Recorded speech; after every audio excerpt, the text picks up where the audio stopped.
The champagne glass caught the light when Delphine tilted it toward the stairs, and every head in the Aurelian Hotel's grand ballroom turned to watch her aim it like a weapon.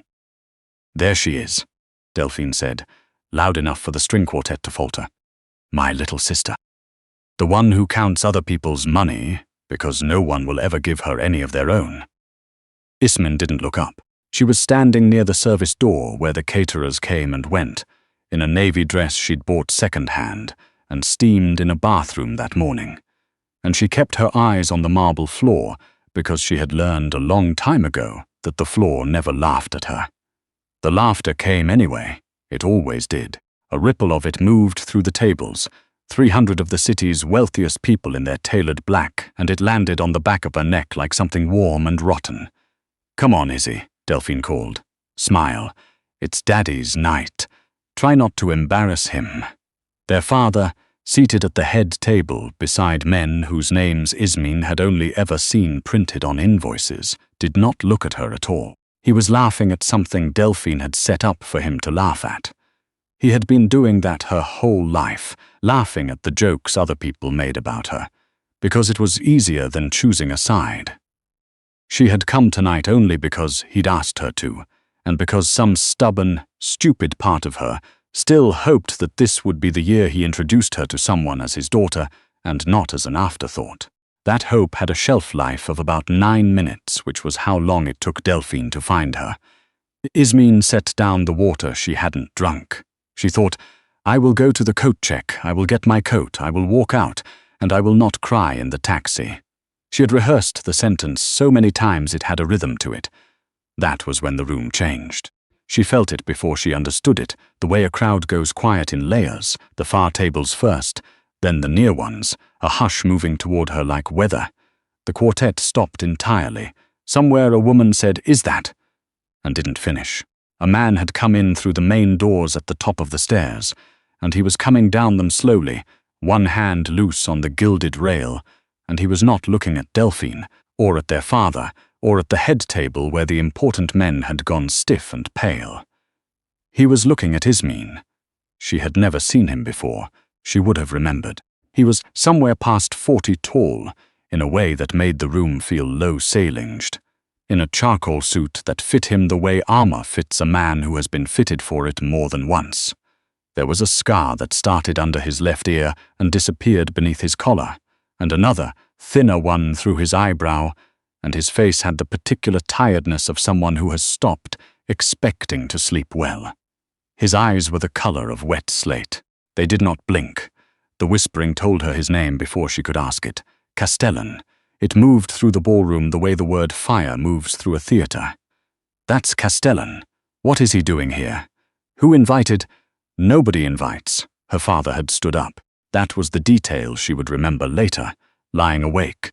Her father, who had never once stood for her, standing now with his napkin sliding off his lap, his face the grey of old dishwater. Castellan reached the bottom of the stairs. He crossed the floor. 300 people watched him walk past the head table without a glance, past Delphine, who had lowered her champagne glass and arranged her face into something inviting, past all of it, and he stopped in front of Ismene, close enough that she had to tip her head back to hold his gaze, and she refused, absolutely refused, to be the one who looked away first. "You're Adler's daughter," he said. His voice was low and unhurried, a voice used to being waited on. "One of them," she said. "The disappointing one, if you're keeping notes." Something moved at the corner of his mouth, not a smile, the memory of where a smile would go. "You do the books," he said, "for Meridian Freight. Your father's company. I do the books for a lot of companies." She kept her voice flat. Inside, her heart was going like a trapped bird. "I'm the one they call when the numbers stop making sense, and they're too proud to ask why." "I know," Castellan said. "That's why I'm here." Behind him, her father made a sound, a small, strangled thing. Castellan didn't turn around, but Ismene saw the way his shoulders settled, the way a man's shoulders settle when he's confirmed something he already knew. "Meridian's been moving money," Castellan said quietly, only to her, though the whole room was straining to hear. "Through accounts it shouldn't touch. Through mine, as it happens. Somebody inside has been skimming and papering it over, and they've been clever about it, Clever enough that 3 of my accountants missed it." He paused. "But you found it 8 months ago. You flagged it in a memo nobody read, and then you were taken off the account. Do you remember?" She remembered. She remembered the memo, and she remembered the meeting afterward where her father had told her, gently, that she was seeing problems that weren't there, that she was making the family look paranoid, and that maybe she should stick to the small accounts. She remembered driving home and sitting in her car in the parking garage for an hour, wondering if she really was the kind of person who invented disasters to feel important. "I remember," she said. "You weren't wrong," Castellan said. "You were the only one who was right." The ballroom had become a held breath. Delphine had drifted closer, drawn by the gravity of it, and now she laughed, a bright, brittle sound that came out wrong in the silence. "Oh, this is perfect," Delphine said. "You want her? For anything? She can barely afford the dress she's wearing. She lives in a—" "I know where she lives," Castellan said, and he said it without heat, without even much interest, the way you'd correct a child's arithmetic. And it shut Delphine's mouth more completely than a shout would have. He was still looking at Ismene. "I know where everyone in this room lives. That's the difference between me and your father's friends. They think knowing costs nothing." He tilted his head a fraction. "It costs everything. It's the only thing that does." Ismene became aware that she was gripping the little clutch bag she'd brought so hard the beading was cutting into her palm. She made herself loosen her fingers. "What do you want?" she said. Not a question. She'd stopped asking questions of powerful men years ago. They only ever answered the ones that flattered them. "I want you to look at a set of books," Castellan said. "Not meridians. Mine. The real ones.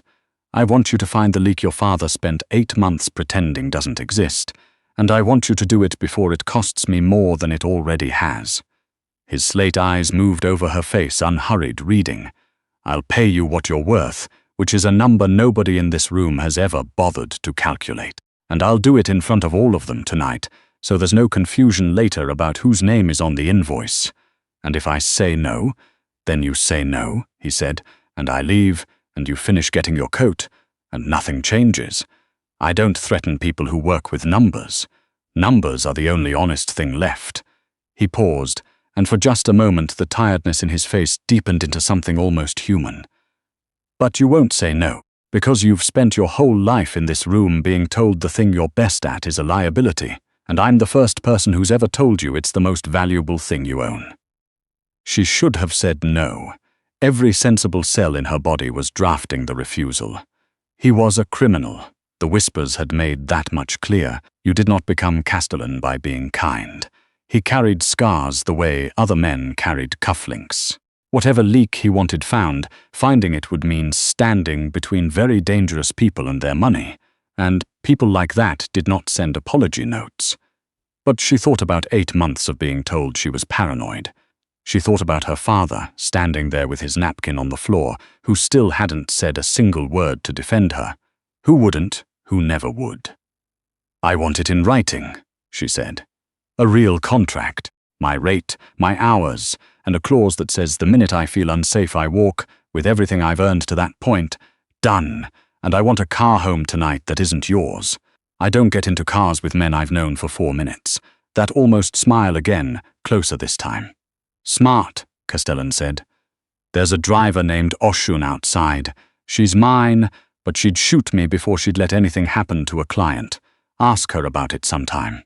She likes telling the story." Ismene looked past him, once, at her family, at Delphine, whose triumphant face had curdled into something small and furious, at her father, who had finally found his voice and was saying, "Now, let's all. This is a celebration. There's no need," to a room that had stopped listening to him the moment Castellan walked in. She looked at the floor that had never laughed at her. Then she looked up at the man with the wet slate eyes and she said, "Show me the books." The car Oshun drove was black and quiet and smelled like leather and gun oil, and Ismene sat in the back with her hands folded and watched the city slide by, and she did not cry, because she had promised herself in the coat check line that she wouldn't, and it turned out the promise held better when the thing that happened wasn't sad. Oshun caught her eye in the mirror.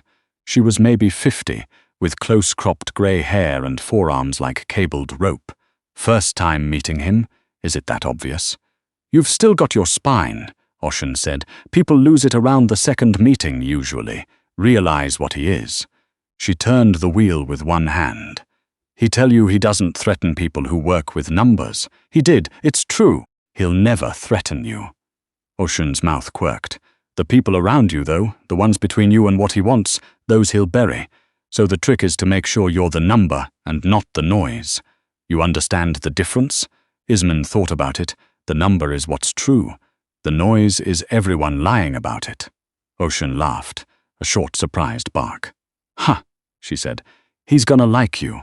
That's not always a good thing, but he's gonna like you." They pulled up outside a building Ismene didn't recognize on a street she'd only driven past. Old money brick, no signage. A door with a brass handle worn smooth by 100 years of hands.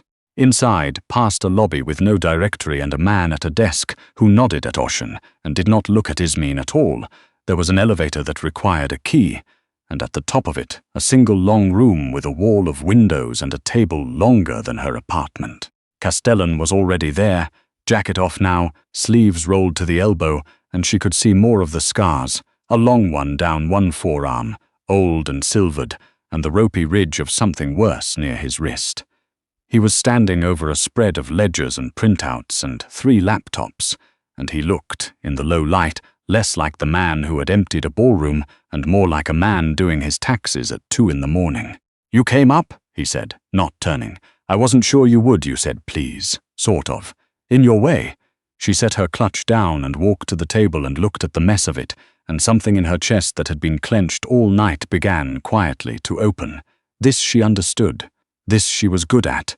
"How many sets of books am I looking at? Officially, 1. He slid a laptop toward her. "Actually, 3. The one I show the people I have to show things to. The one my accountant keeps, which is honest but incomplete, and the one I keep myself, here."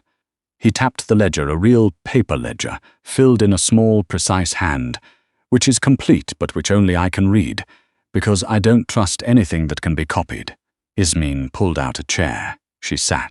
She pulled the paper ledger toward her and opened it to the first page and began immediately to read the way she read, which was fast and total, her finger moving down the columns, her mind laying the numbers side by side and listening for the one that lied. "You keep it in units of thousands, but you shift to units of 10,000s in the 3rd quarter, she said, not looking up. "Why?" He went very still. "No one's ever noticed that, because no one reads. They scan. Scanning is how you miss things." She turned a page. "You did it deliberately. You changed the scale so that a certain kind of theft would round away. Somebody advised you to, somebody who wanted the noise louder." She looked up at him. "You didn't hire me to find your leak, did you? You already know who it is. You hired me to prove it so that when you do whatever you're going to do about it, the numbers say it first, and it's not just you deciding." The room was quiet. Outside, far below, the city made its endless sound. "Adler was right about one thing," Castellan said finally. "You do see problems other people don't." He came around the table and sat across from her, and up close his eyes were not cold at all. They were only very, very tired, the eyes of a man who had spent a long time being the only one in every room who knew where all the bodies were, financial and otherwise. "It's not a leak," he said. "It's a hemorrhage. And the person doing it has been doing it long enough, and cleverly enough, that if I move without proof, I lose half the people who work for me, because they'll think I did it out of paranoia." Out of, he almost smiled. Bitter, seeing problems that aren't there. That phrase. You've heard it before. Your father says it a lot, Castellan said. To me, about you. Every time I asked why Meridian's accountant flagged something, and then got quiet, he told me his daughter was paranoid, and I shouldn't listen to her memos. He held her gaze. "I read every one of them anyway. That's how I found you." She sat with that. The idea that somewhere, in the months she'd spent believing she was crazy, a man she'd never met had been reading her work and believing her. It did something to her that she wasn't ready to look at directly, so she looked at the ledger instead. "I'll need 3 days," she said. Uninterrupted. "Coffee. And I want to know one thing before I start. so I don't waste your time or mine." She lifted her chin. "The person doing this, when I name them, and I will, what happens to them?" Castellan considered her for a long moment. When he answered, he didn't dress it up, and she was grateful for that, because everyone else in her life dressed everything up until it suffocated. "That depends on who it is," he said. "If it's a soldier, they run, and I let them, because a coward who runs is telling the truth about themselves. If it's someone I trusted," he paused, "then it's worse. But I don't hurt people for the money, Ismene. The money's just money. I hurt people for the lie. The pretending. The looking me in the eye and telling me the numbers say something they don't." His jaw tightened. "I spent a long time being lied to by people who smiled while they did it. I have a low tolerance for smiles now." "Then you'll hate my sister," Ismene said, before she could stop herself, and Castellan laughed. It changed his whole face. Took 10 years off it, put light in the wet slate, and it startled her so much she almost laughed too. "I already do," he said. "I've hated her since she raised that glass. You know what she was doing when she pointed it at you? Humiliating me. She's an artist at it." "She was showing me exactly who she is," Castellan said. "In front of everyone, she thought she was diminishing you." He shook his head slowly. "She was auditioning to be the noise. And the funny thing about noise, Ismene," he stood, gathered the laptops, made a space for her at the long table where the light was best, "is that it never understands right up until the end that it was only ever making the number easier to hear." He set a fresh legal pad beside the ledger.